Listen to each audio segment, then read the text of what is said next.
Nah, siapa yang kira-kira ini paling mendekati kriteria yang disebutkan oleh Jokowi? Kita akan bahas sore ini bersama dengan Wakil Ketua Umum Gerindra Habibur Rahman, anggota DPR fraksi PDI Perjuangan Deddy Sitorus, dan Burhanuddin Muhtadi, Direktur Eksekutif Indikator Politik Indonesia. Sore Bapak-Bapak. Selamat sore semua. Saya ke Pak Habib dulu. Pak Habib, jadi kira-kira ini kriteria paling memenuhi nggak sih untuk Pak Prabowo dari kriteria capres yang Pak Jokowi sebutkan kemarin? Ya, kita nggak mau klaim paling memenuhi Pak Prabowo, tapi apa yang disampaikan oleh Pak Jokowi itu sama persis dengan narasi-narasi yang disampaikan oleh Pak Prabowo. Persoalan bagaimana bangsa ini mensikapi situasi di konteks global ya atau internasional. Kita sebagai bangsa besar punya SDM besar, punya SDA besar, ya tentu banyak negara-negara memiliki kepentingan terhadap kita dan itu menuntut kepemimpinan yang tangguh, kepemimpinan yang paham, ya, kepemimpinan yang berani bersikap melindungi kepentingan bangsa dan negara.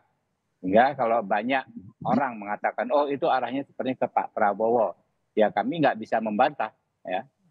Cuma yang jelas ada kesamaan frekuensi antara Pak Jokowi dengan Pak Prabowo dari pidato tersebut. Oke, jadi kriterianya ini sepertinya menjurus ke arah Pak Prabowo ya. Tapi kalau dari PDI Perjuangan katanya mengklaim juga nih bahwa kriterianya ini sangat tepat, sangat cocok dengan Pak Ganjar. Bang Deddy. Ya, kriterianya tentu nanti kan rakyat yang paling menentukan ya. Apa yang menjadi ukuran bagi mereka untuk memilih calon presiden. Kalau kita tanya rakyat di bawah, yang penting baik, dekat dengan rakyat, ya kan. Tetapi kalau kita mau bicara kriteria yang disampaikan Pak Jokowi kepada para relawannya, tentu pertama misalnya berani.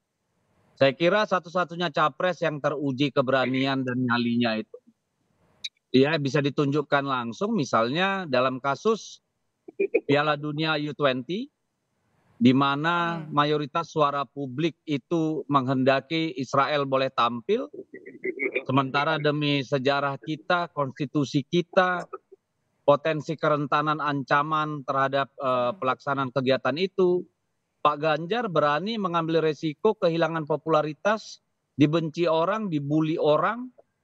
Artinya dia berani mempertaruhkan apapun demi sesuatu yang dia yakini benar. Dan saya kira tidak ada yang lain pada saat itu. Tapi bukannya arahan ini dari partai soal penolakan waktu itu? Oh tidak, itu keyakinan politik, itu adalah ideologi yang ditanamkan Jadi artinya itu datang sendiri Bang Deddy dari Pak Ganjar? Otomatis misalnya waktu dulu muncul usulan 3 periode. Hari pertama isu itu muncul, saya di media langsung bilang PDI Perjuangan tidak akan pernah.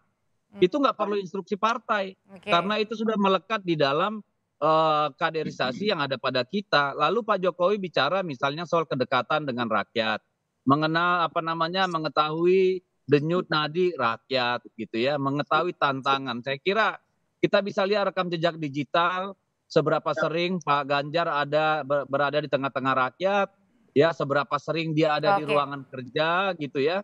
Jadi saya tidak ingin mengatakan bahwa Ganjar itu memenuhi kriterianya Pak Jokowi.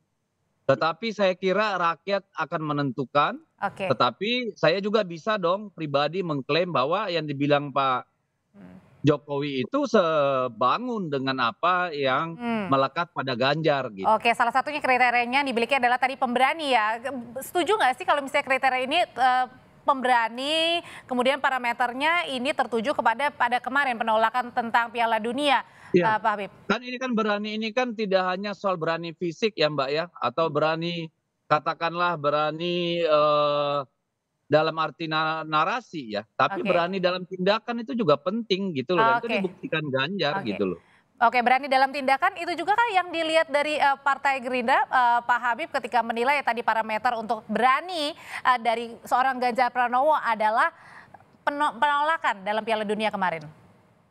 Ya, saya tidak dalam kapasitas menilai ya, apalagi menjudgment capres-capres lain sebagaimana disampaikan Pak Prabowo, baik kompetitor beliau ya, baik Pak Anies, kemudian Pak Ganjar adalah putra-putra terbaik bangsa. Oke, tapi kalau misalnya Mas Burhan sendiri melihat kalau tadi agak ya lumayan lah saling mengklaim ya maksudnya bahwa karakter dimiliki oleh Pak Prabowo, karakter juga dimiliki oleh Pak Ganjar. Kira-kira sebenarnya siapa sih yang dituju Mas Burhan dari pidato Pak Jokowi ini? Iya, kalau kita amati pidato Pak Jokowi di acara Musra kemarin, itu mengirimkan sinyal yang tidak bisa diartikan tunggal menunjuk pada satu orang. Jadi mix signal. Jadi misalnya kalau bicara ketegasan yang diulang sampai 5 kali, kemudian pemimpin yang kuat, kemudian berani, itu publik atau sebagian netizen tidak bisa disalahkan kalau kemudian mengarahkan kepada Pak Prabowo. Kebetulan survei-survei kalau kita tanya, figur yang dianggap tegas itu biasanya pilihannya ke Pak Prabowo. Tetapi kan Pak Jokowi tidak hanya mengatakan soal ketegasan dan keberanian. Dekat dengan rakyat juga. Beliau juga menyebut berkali-kali pemimpin ke depan adalah pemimpin yang dekat dengan rakyat, yang tahu denyut nadi rakyat. Nah, kalau kita tanya ke publik kriteria personal, kalau istilah teknisnya namanya personal quality, yang menyebut kata dekat atau perhatian sama rakyat, itu umumnya memilih Ganjar Pranowo. Jadi lagi-lagi ini yang saya sebut sebagai mixed signal. Nah, saya sendiri menduga ya karena Pak Jokowi punya dua preferensi tentang the next president, Pak Ganjar dan Pak Prabowo, makanya sinyalnya itu mengarah pada dua pihak sekaligus. Jadi ibarat korpus teks yang terbuka, pidato Pak Jokowi bisa ditafsirkan sesuai dengan preferensi masing-masing pendukung. Tapi yang jelas ini ya, sinyalnya tidak ada yang mengarah ke Anies Baswedan, itu saja. Tetapi bisa ditafsirkan baik. Berarti pilihannya cuma dua ya, Pak Prabowo atau Pak Ganjar gitu maksudnya ya? Iya. Oke, dengan kemarinnya pidato dari Jokowi dengan disebutin kriteria seperti paham hati rakyat, mau kerja keras untuk rakyat, pemberani, sebenarnya ini berpengaruh nggak sih dalam dukungan relawan mendukung Pak Ganjar, Bang Deddy? Iya, kalau itu kan harus dibuktikan oleh survei ya. Kalau kita sampai hari ini saya belum melihat, belum mendengar, nggak tahu kalau Bung Burhan punya data. Tetapi kan kalau dalam apa namanya, kita mencoba menganalisa tingkat kepuasan Pak Jokowi, tentu ada dampaknya karena tingkat kepuasan yang sangat tinggi terakhir kan di 79% ya yang dari carta kalau nggak salah. Sebelumnya sampai di atas 82. Nah itu ada kepuasan yang sangat tinggi terhadap Pak Jokowi. Tetapi apakah ketika kemudian Pak Jokowi memilih salah satu calon, itu 100% semua ikut Pak Jokowi, saya kira nanti harus dibuktikan lewat survei.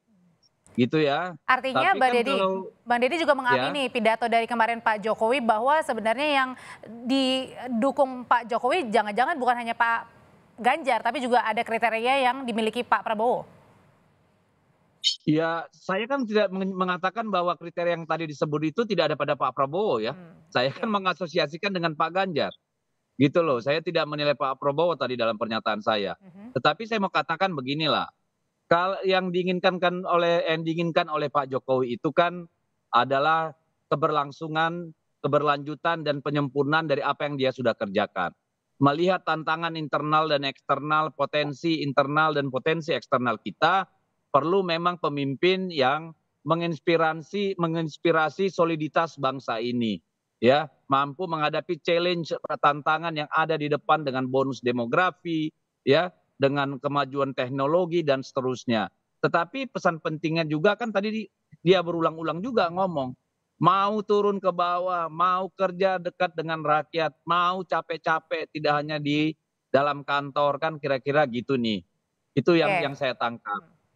Oke, nah kalau misalnya relawan Pak Jokowi ini kan kemarin di Musra itu sangat banyak ya dan juga kuat, solid begitu tegak apa yang dikatakan oleh Pak Jokowi. Nah sebenarnya Pak Habib, kekuatan dari relawan ini begitu besar mempengaruhi nggak sih nanti ke pemenangan dari Pak Prabowo di Pilpres 2024? Ya, saya pikir relawan Pak Jokowi memiliki peran yang sangat besar ya atas kemenangan Pak Jokowi di 2 pemilu. Mereka adalah elemen-elemen yang bekerja tanpa pamrih elektoral. Nah, banyak klaim juga mengatakan mereka sangat militan, sehingga kalau mendapatkan dukungan dari relawan Pak Oke. Jokowi itu namanya berkah, ya. Itu namanya sebuah keuntungan besar bagi siapapun. Gitu. Nah, karena itu kami ingin menyampaikan untuk kesekian kali bahwa Pak Prabowo itu adalah orang yang sangat komit. Ketika bergabung dengan Pak Jokowi sebagai menterinya, beliau kerja all out, ya, dan maksimal mengamankan seluruh program-program Pak Jokowi, termasuk dan terutama di DPR. Kita cek di semua komisi, ya, totalitas kami yang mendukung kebijakan Pak Prabowo itu luar biasa, bahkan disampaikan langsung oleh Pak Jokowi ketika HUT, Hari Ulang Tahun Oke. Partai Gerindra tempo hari.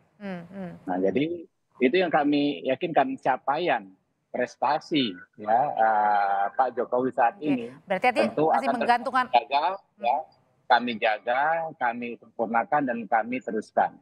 Hmm.